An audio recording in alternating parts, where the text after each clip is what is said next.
munaasabad kooban oo ka dhacday gudaha xarunta warshada wax soo saarka ciidanka asluubta Soomaaliyeed ayaa waxaa taliyaha ciidanka asluubta waxa uu kala wareegay 180 sariiraha jiifka oo wadata joodariyaal oo ku deeqay Dr. Cabdinaasir Cali Maxamed oo ah dhakhtar Soomaaliyeed oo ka howlgala mid ka mid ah isbitaalada ugu waaweyn ee ku yaala dalka Jarmalka. sariirahan ayaa loogu talagalay caruurta agoonta ee ku jirta xarunta agoonta Afgooye oo uu taliska asluubta gacanta ku hayo. Dr. Cabdinaasir Cali Maxamed oo ah muwaadin Soomaaliyeed ee ugu deeqay sariiraha ayaa sheegay in uu ku faraxsan yahay in uu caawiyo caruurta agoonta ah.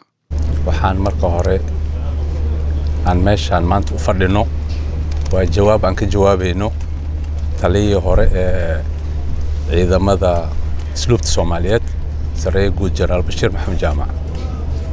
ونقعد صديق إن عروت أقونت قعن سينو أرنتاسي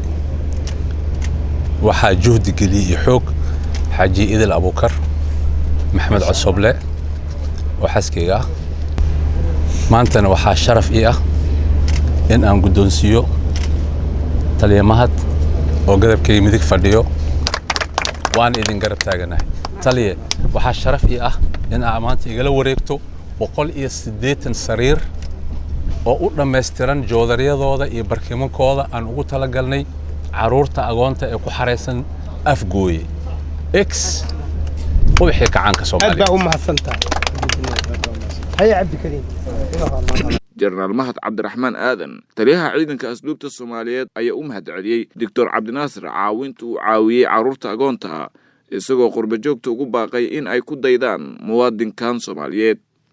ninkii marka dalkii soo xasuusto oo soo jeesto kaas Ilaahay waxaan uga baryeynaa in Ilaahay guul badan siiyo kuwa maqanna waxaan Ilaahay uga baryeynaa oo uguna duceynaynaa inay dalkii soo xasuustaan saanoo kale ay sameeyaan saaka sariiraan taaganahay